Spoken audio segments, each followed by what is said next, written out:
Hey everybody, I'm Brian. And I'm Phil. And we are Pollenhedral Apiary. Hey, you said that right. Good job. Which is quite apt. We've got pollen all over the place here in South Carolina right now. Everything is yellow. We will probably be yellow by the end of this video. Yep. But yeah, we're going to talk through a few more updates on the beekeeping project right now.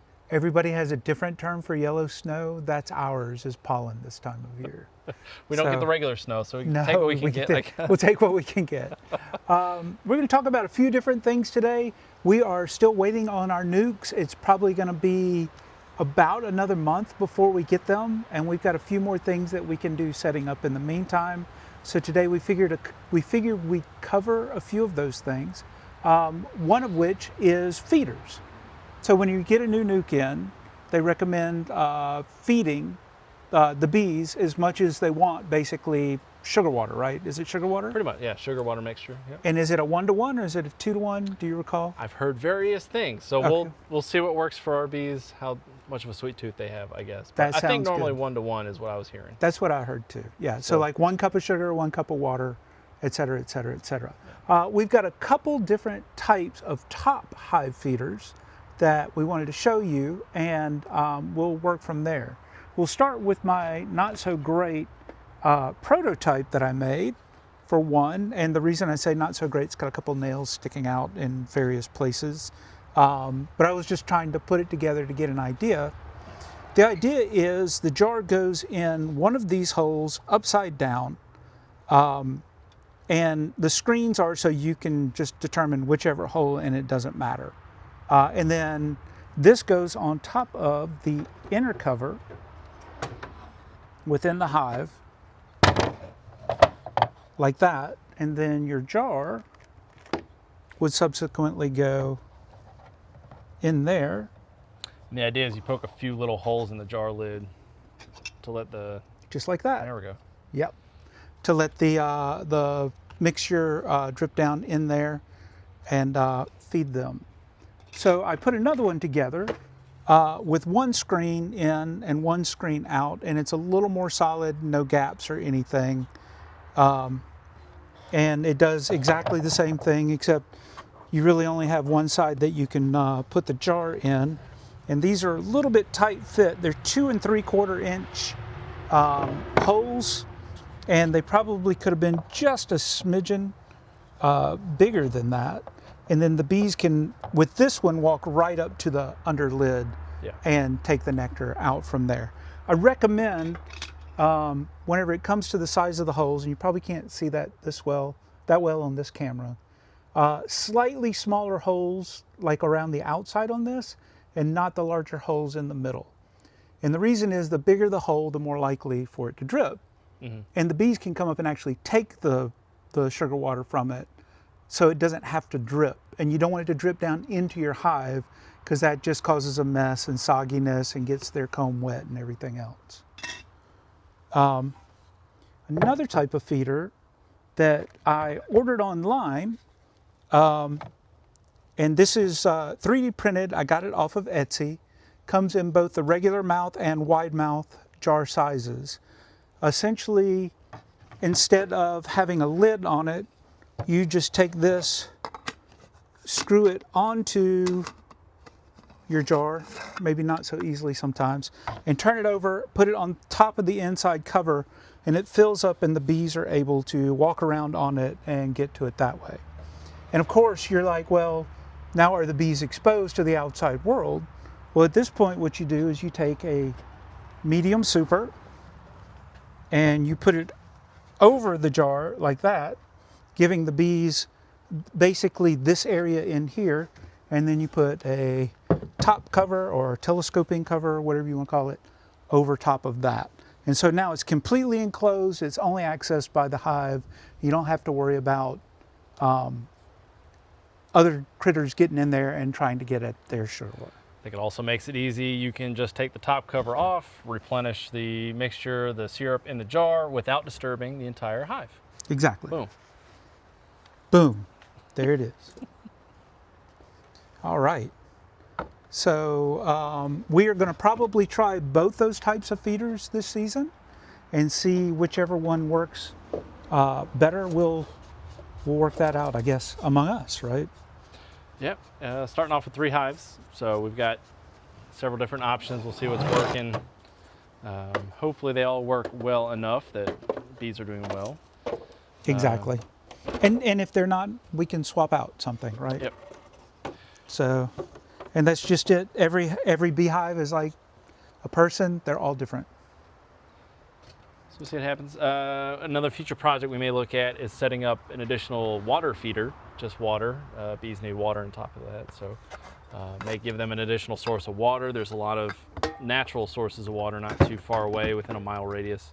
But if we can give them something a little closer, cut down the time that they're going back and forth, that should help the new colonies get going. Absolutely. And also, it will keep them out of your neighbor's yard, which is very important. If your neighbor happens to have a water source like a bird feeder or something, or a pool, the bees will tend to congregate there, and your neighbor may not be so happy about that. Depends on your neighbor. Yep. One of the other things that we're planning on doing is for the brood boxes, which sit on top of the bottom board. Obviously, this is where the brunt of the brood will be made and where the queen will be. And apparently, at least we have it on good authority, if all the boxes look the same, the bees can have a little bit of drift. And so maybe they come out of my box and they go back into one of his boxes, right?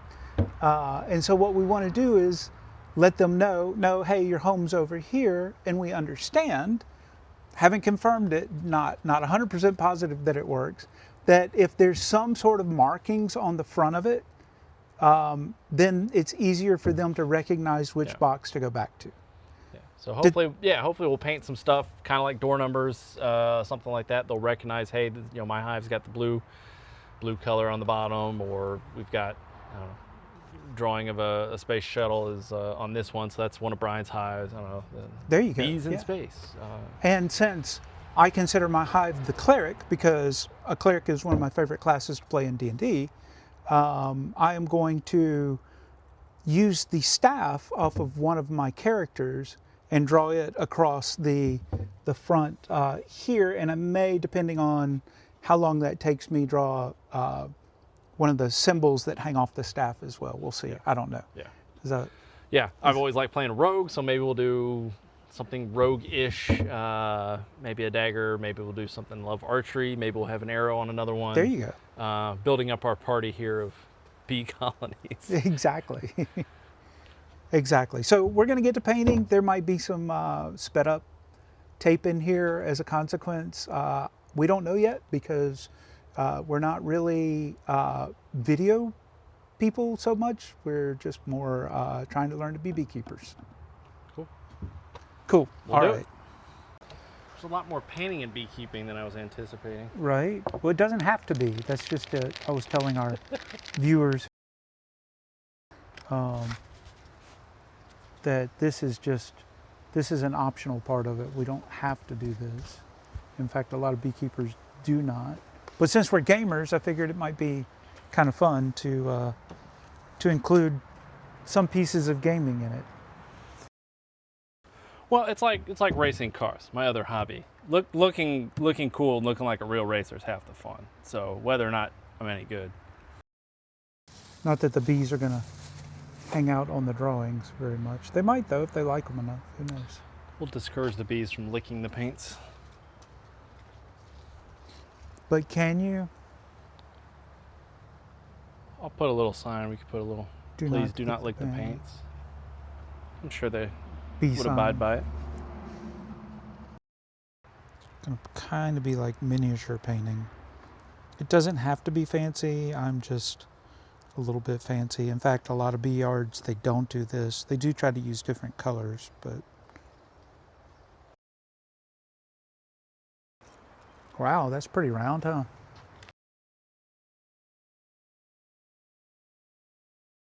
That's right. We talked about feeders. We talked about painting. Now we're going to look at both adding a little bit to the frames, because they come with this basic, very, very light coat of wax. And what was recommended by our local beekeeper association was putting an extra layer on there so that you can actually see the wax. So in order to do that, if you would grab that rice cooker there, what we're going to do, I went to Goodwill and picked up a rice cooker for like $6. And what we're going to do is heat this guy up and melt some wax in it. And the reason I'm not using like something out of my kitchen is because once you put wax in something, you will never get it out. And it will always be in there. So, Brian, if you would plug that in. Yes. And what we're going to do is start that, and then we're going to talk a little bit about smoking. I think I think we're good on cord. One of the things, obviously, that you need whenever you're going to do wax is a source of wax. So what I've got here is some raw wax that I bought online many years ago because I thought I was going to make candles. I suck at making candles. I'm not really good at it at all. But this is just raw beeswax with all the stuff in it still. And what we're going to do is chip some of this off and melt it in this guy. And then we're going to see what we can do from there. Now, chipping wax off is not an easy thing. So what I'm going to recommend is we use one of our hive tools to chip out some pieces so that we can melt it. I happen to have a hive tool. Look at that, a hive tool right there. And look, it's got these nice sharp edges for such things. So if we just want to hack into it, that's not the way to do it. Okay, gonna see, actually that might, and it's not gonna stay on the other one until we put the lid on or we put enough in there. Okay. So what I think I will try is to run him down through here, and at the bottom you can see where a lot of the beeswax or the bee parts, shall I say, have collected from the wax that was melted, as is always the case. No easy task this. Actually, I'm going to pull out my other hive tool that has a bend in it, because then I can use the heel of my palm against that.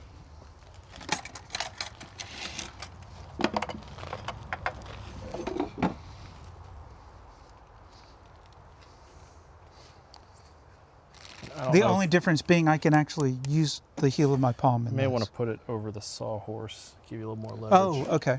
Good idea. More sturdy foundation to.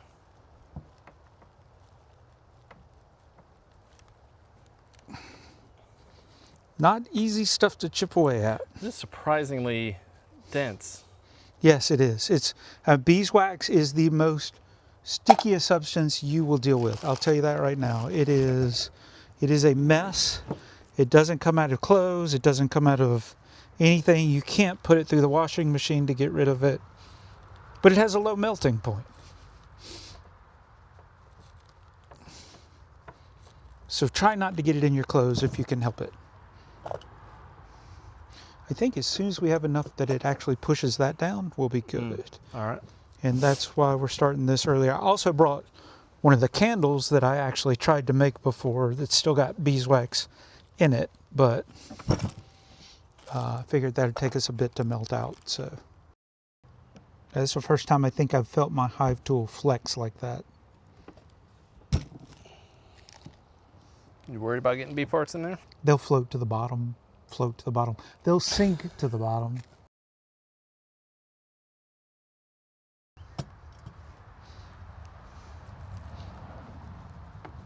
Now we'll cut off this piece, then we'll see if we can't set that to the side while we work on the smoker.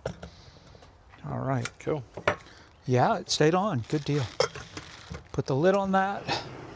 Put that over here. We'll check in on it occasionally. All right. We'll just put those over there too. We'll hopefully can melt that wax off of those once it's hot enough. Yeah. over to you. All right, so we want to play with lighting smokers as the fire trucks drive by. So we know they're out and rolling around. That was rather serendipitous That was- there. They're Fire keeping truck an eye just on drove everybody right today. Yeah, they are definitely not wanting any open flames today. by. Yeah, there might be a little bit of wax here. It's all right. All right, so I haven't done this yet, That's okay. but I did stay at a Holiday Inn Express last night. Ha. So we got the smoker, we got open chamber. There is this looks like a maybe tack welded in. Oh, is it in there? Great. Okay. Yeah, this one is fixed. So it's got a nice little chamber at the bottom, allows airflow. You're going to puff air that'll go up underneath it. So I think in this area, what everybody likes to do is grab some pine straw. And I've gotten some from the driveway that's been driven on a bit, so it's kind of roughed up, broken down a little. And I think everybody just starts lighting a little bit of it. Yep. Oh, look at that. Comes It from is, yeah, right on very, up immediately. Now, one of the things I don't like about pine straw is the smell whenever it's smoking. So I'm going to try to play with sage today to see if we can add a little bit of that to it to get a slightly more pleasant smell. You probably want to stuff some down in there on him now. Keep her stuffing. Yep, I know everybody was using their little metal hive tool instead of your fingers. Thank you. See, it gets nice, good flames there.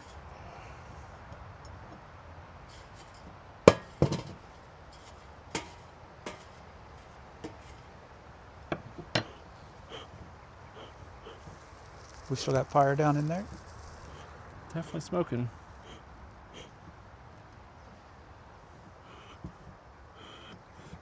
Yeah, we must have fire going, or we must have cinders or something.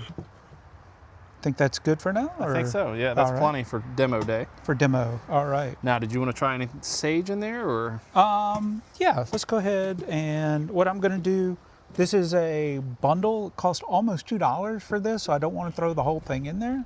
So what I'm gonna do is unwrap a little bit of it and see if I can't pull out maybe a portion of it. Actually, it might just break off. I'm not really sure. I've not done this before.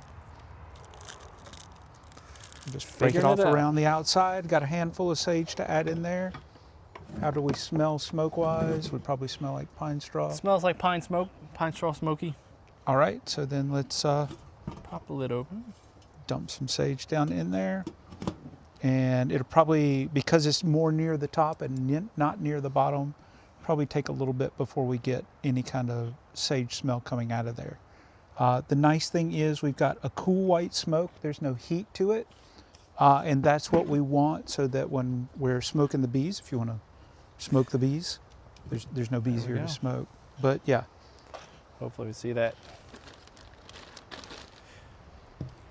The Yep. other thing of note that I think maybe just totally made sense, but I hadn't actively thought about it until going to the bee yard the other weekend, lighting your smoker from the bottom, getting the cinders and everything from the bottom going up. So you don't want to just pack it full of dry stuff and then light it at the top. You want it to burn the bottom up, that is a good which point. gives you all the smoke.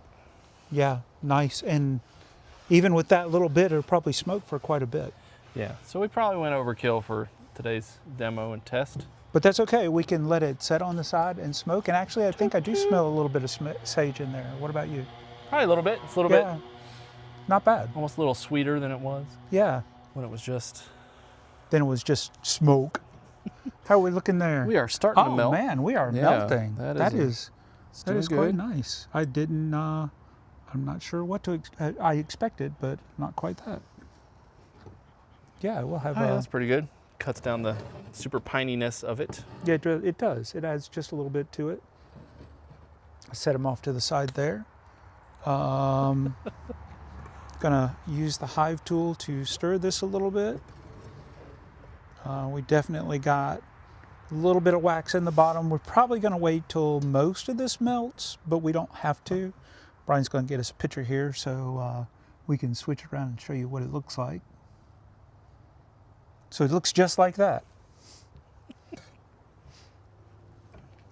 That's the whole special effects thing again. Gonna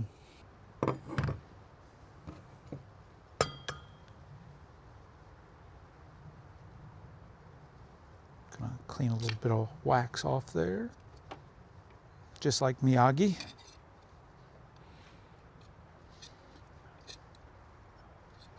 Oh yeah. Oh, I can definitely smell Yeah, the sage yeah, in little that. sage in Yeah. there. Nice. Nice. Yeah, it's a little better than just Plain old. plain Yeah. pine straw. Yeah, exactly. So while this melts a little bit more, I think what we'll do is pull up some frames and the chip brush we're going to use, right? Yep. I'm just going to use this hive brush.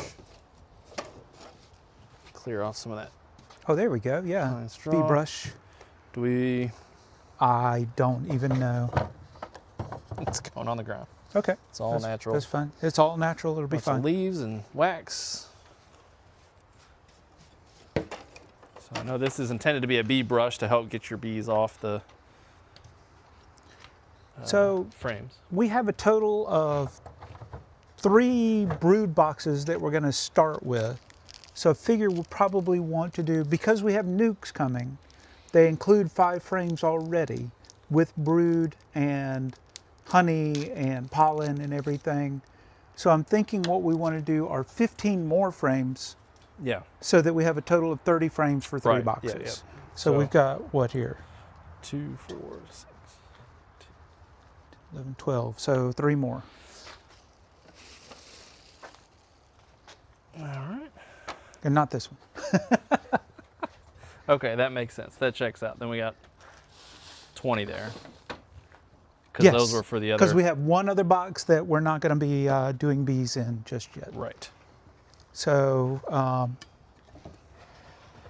wow, we've got most of that melted already, don't That we? thing is...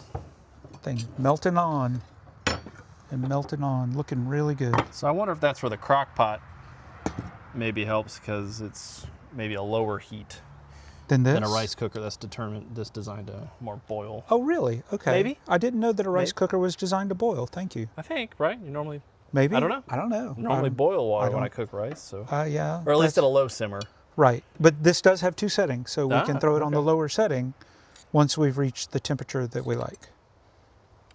And I'm just gonna, because we don't have anything else yet, I'm just gonna keep Yeah. using the hive tools for the moment. I guess we could use the chip brush, and as long as this is heavy enough, it won't automatically switch to the other one. Oh yeah, it is kind of bubbling a little bit, isn't it? Yeah. So we might switch it to the lower setting, you think? Yeah, I think we'll be all right. All right, we're gonna switch it to the lower setting so we don't have quite so high. And then I'm gonna let Brian step up and do our first, because neither one of us know exactly what we're doing, so Can't do it wrong. Can't do it wrong. Can't be that bad. So we're gonna paint it on. yeah, we can just leave the lid off, I think. So we'll paint it on. Want to paint it on both sides, and I guess we're not super worried about it getting on the frame or anything. No, yeah. We just want I- to get some more I- coating on the whole surface here. And it doesn't have to be like heavy. It's just enough to, more than what comes standard. Like these areas that are heavier here is what we kind of want it to look more like all over. Oh, that's pretty. Yeah, we'll just And we're going to do all Trying to- 15 frames that way while continuing to smoke ourselves. That's pretty good. That was not a lot of pine straw or sage. And the sage smell is really nice coming out of there. And it's continuing to burn like rather well. I'm a little jealous. I think your smoker is slightly better than mine. Oh. Well, But you're since we'll welcome. both be working the bee yard at the same time, we'll probably just use one smoker. Yep. So I'm trying to paint it on fairly quick once I pull it out of the hot container there, just because it is gonna, you can almost see it. I don't know if the camera will pick it up, but you can, as you're painting it, you'll see it brighten up real fast. As Right, it because it's cools. cooling so quick. So But I think That's that probably- looks really good. Yeah, probably very thorough. yeah. And that wasn't a ton of wax. I think this would probably be a big pain in the butt if we had, 40 hives, like a lot of people I know have a lot more hives, Right. but because this is still taking a couple minutes per frame, so I could see how this is not the most efficient. Methodology. Yeah. Maybe the roller is more efficient. I'm not sure. Yeah, they did recommend a foam roller as another Oh, option. that's right. And Which I do have some, but whatever you're going to use is going to end up being thrown away, or just keep it for that purpose of painting wax, right? So, smoker's still going strong. Nice.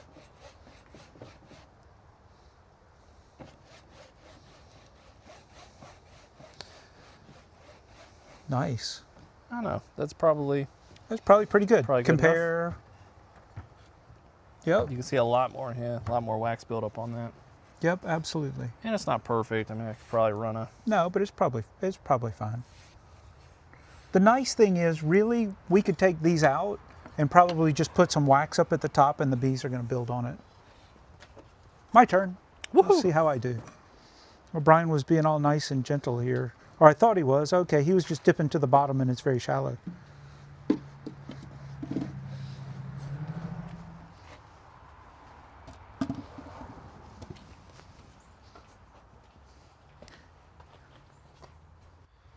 That's what we have for you today.